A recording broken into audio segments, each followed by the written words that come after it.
is for you to take into account when dealing with the library. I don't want to say that the library will cause any problems, but this is just when you enter in a space which is already has its own owners or administration, and they are governing it.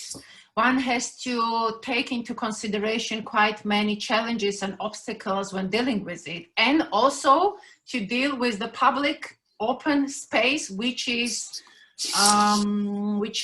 part of it or which is associated with this. In this case, it will be the fountain, I guess, and the cafeteria, I don't know. So this is always one has to take into consideration these facts.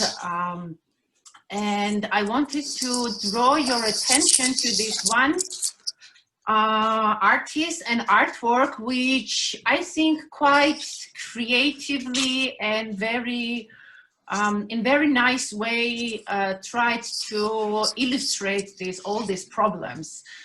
So I'm going quite fast now through all the stages which I went through, but as I mentioned, I mean, it took me quite many years, and it took me also 2 years almost to prepare this project and work with artists and have an exhibition, which I did manage eventually to organize in the Chess Palace itself. But still, until very last day, even during the exhibition, people were like looking at me strangely and asking, "What are you doing here? So what is your reason being here?" So they really, to the very end point, could not really understand why I was dealing with this space and what was my interest in it. So anyways, Yip Tai-chun, he is a Chinese or Hong Kongese artist, which I invited to the residency. And he took this situation, which I explained to you, like this separation, non-communication, neglectance of the public building or taking it into its ownership and all these situations as a starting point for his work. And he created this very interesting chess game based on this situation. So to that point in 2016, the building was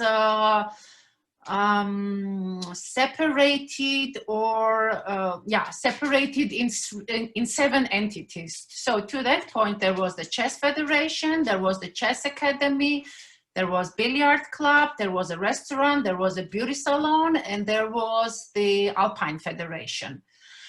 So it had 3, so he also distributed the chessboard in 7 entities, as you see. And he had his own rules. So I don't remember like exactly now how the rules functioned, but it functioned. One could really play this game. And it was this game who would be so intelligent and smart also. It was not only about the intelligence, but also about the smartness to become as a winner. So to be the occupier of the building in the end. So, and it was very interesting game. And we organized this game in the park itself. So there is this one spot in the park in front of the Chess Palace where elderly people come and play. So this is, it's not really, okay, there is this pavilion there. So, sorry. Okay. So there is right in front of the Chess Palace this small kind of pavilion where the elderly people come and play different board games, not necessarily chess. They play domino, they play backgammon, all different board games, and they are not necessarily like really associated with the Chess Federation or chess, and they are not necessarily from the neighborhood. They come from different parts of Tbilisi, but it's already such a ritual for them to come to this place during the day. It does not matter what's the season, if it's winter or the summer, they come and play these games there. So we choose this place to play our chess game with them, or just to interact with them. We wanted to have some kind of interaction with the people. and to talk also about the ownership of the public space.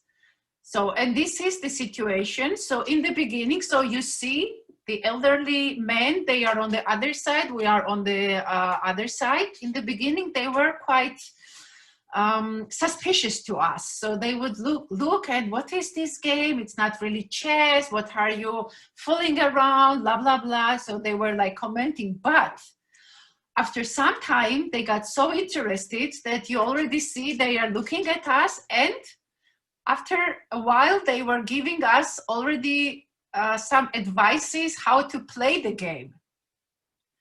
Really, like they did, no, let's move this figure, let's move this figure, this would be nicer. So, I mean, for me, this was one of the best experiences how an artwork can serve as a communication tool. First of all, can really unite people which are not united, because I mean, we know, right, that contemporary art is not really understandable for general public, especially for the elderly generation. One needs to explain a lot, and still they are very suspicious. So why is it art?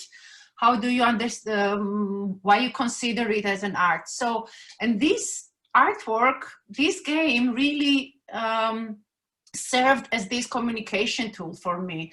And it was very, very nice experience. So by the end, we had really this interaction to talk about the problems, to interact with the people, to unite. And we even talked about the future of the building. Of course, we could not really come up with the solution how to, like, about the future of the building or with the park, but at least it's always a starting point. And yeah, so this is what I wanted to talk about in my presentation.